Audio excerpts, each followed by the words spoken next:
In the 1994 post-apartheid constitution, South Africa became the first country in the world to include protections from discrimination on the basis of sexual orientation. In 2006, South Africa was the fifth country in the world and the first country in Africa to legalize gay marriage. South Africa is now frequently seen as the lesbian, gay, bisexual, and transgender haven of Africa, even taking LGBT refugees from other African countries where being gay is a crime punishable by death. But what may be a gay-friendly location for some remains a location of fear and violence for others. Asylum seekers and immigrants who fled their countries because of a well-founded fear of persecution because of their sexual orientation are often faced with discrimination in South Africa, both from homophobic elements but also from xenophobic elements, as well as challenges they face at the refugee reception center where they're trying to apply for refugee status. Many of the divides between those who are LGBT in South Africa are lingering remnants of the apartheid system's division of race, ethnicity, and class. Though apartheid ended over 20 years ago, the aftershocks still remain intact. Issues of race and ethnicity in South Africa intersect and interact with gender and sexuality. In a country that has a long relationship with strict categorical boundaries, the categories of sexuality and gender are still yet to be clearly defined. Most white LGBT people in South Africa have embraced sexual orientation as an identity.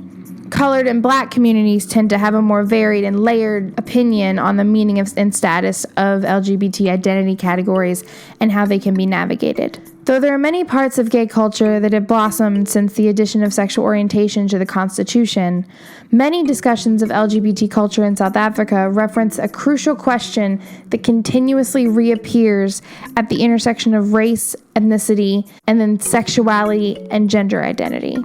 This question is if gay is an identity category, or is it a Western concept forced upon African people during and after colonization? Gay people have always lived among communities.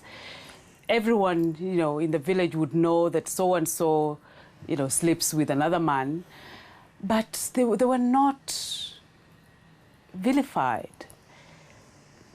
They were not praised, but they were not vilified. That's my point. So all these anti-gay sentiments came from outside. Well, I think homosexuality is un-African, first of all, because even though it's something that is human nature, it's not something that we have promoted. It's not something that in Africa naturally is seen as something deviant. People have the natural instincts, yes, but over centuries, even though we have had homosexuals over the years, over the centuries, they've not come out. It's not something we're used to in the African continent. The continent of Africa is full of countries that have at some time experienced colonization. South Africa was specifically first colonized by the Dutch and then by the British. The emergence of white gay culture and identity in South Africa was often first linked to World War II.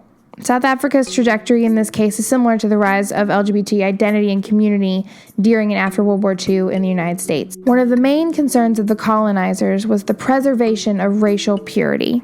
Europeans' ideas of hegemonic sexuality were also applied to African relationship structures and judged accordingly. African sexuality was deemed deviant and threatening by European norms. The assertion of white supremacy through highly regulated hegemonic sexuality led to the criminalization of male homosexual behavior under apartheid, as well as contributing to the continued erasure of lesbian women as European ideology dictated women's role to be engaging in heterosexual relationships in an effort to preserve whiteness. Many of the laws regulating homosexuality under apartheid were targeted at white gay men. This does not mean these laws did not affect colored and/or African men. It simply means they were intended for regulating white male sexuality. Police raids attempting to eradicate homosexuality as it relates to whiteness targeted bars that were increasingly populated by white gay men in the 1950s and 60s as South Africa's gay community began to grow. White lesbians, however, were not populating neighborhoods as gay men were. This was often because many lesbian women remained married to their heterosexual husband.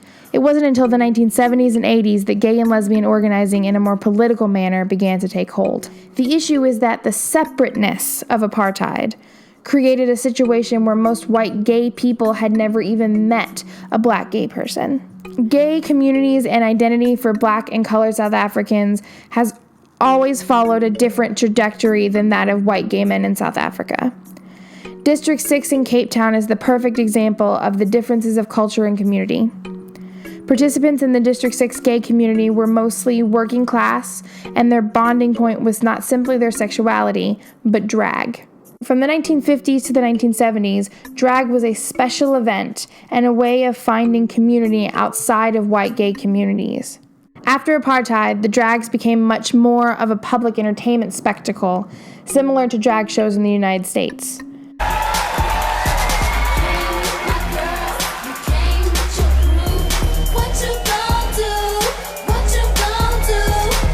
Throughout the 70s and 80s, there was a growing number of LGBT activists working towards general social justice, and some focusing on specific LGBT interests. During apartheid, those who were directly affected did not always have the opportunity or desire to rally behind the gay or lesbian identity. Instead, most LGBT colored or black individuals were forced to choose their life over attempting to cultivate a community of any kind. Moving forward from apartheid, there continues to be tension between LGBT, white, black, and colored individuals in South Africa. In videos and advertisements about how LGBT-friendly South Africa is, some express feeling nothing but love and safety, knowing that South Africa has laws on the books protecting them. But it is very clear that laws do not dictate public opinion. Corrective rape is the practice of raping a lesbian, often to correct her sexual orientation. In some places in South Africa, corrective rape is a large problem. They tell us that they will kill me. They're going to show, they will rape me. After raping me, I'll become a girl. I'll become a straight girl. If there's someone who is trying to rape those lesbians, I can appreciate the thing that is there. Because we just to let them know they must be in a straight motion of way. In 2008, the Triangle Project estimated that approximately 500 lesbians a year are raped. And 86% of black lesbians in the Western Cape say they live in fear of being sexually assaulted every day. Many claim that the assaults occur because homosexuality is un-African and needs to be corrected. Just as vulnerable a population are those who are transgender in South Africa. Transgender identity is still an incredibly new concept to many in South Africa, but there is much being done by a few key activists and organizations who are working to spread awareness, advocate, and advance the rights and comforts of those who are transgender, especially those who are transgender people of color. Similar to the conditions for transgender people in the United States, Gender Dynamics reports that transgender people in South Africa far too often face violent attacks, have issues regarding proper health care, finding employment, and many are homeless, though shelters are not often prepared for a trans person to request to use their facilities. South Africa in many ways is not that different from the United States with how LGBT organizing in the country has grown. The United States may not have had apartheid, but there is a long history of race-based abuse and violence spanning the entire history of the U.S. The LGBT populations in both the United States and South Africa are often overpowered by the voices of whiteness, when that voice does not speak for all who identify as LGBT, and may actually do more harm than good. The Rainbow Nation that Archbishop Desmond Tutu describes can be a reality if all involved are not just welcomed, but actively supported and encouraged. LGBT culture in South Africa today is very layered, very complex, but progress is being made every day in the fight for a more just nation and a more just world. The song says, "What have we done?" We sing this song at funerals, and today we use our breath and we use our life to honor those who have been on the front lines and who have stayed with us through all of this injustice. We salute every activist we know who has fought for me to be here and for you to be here.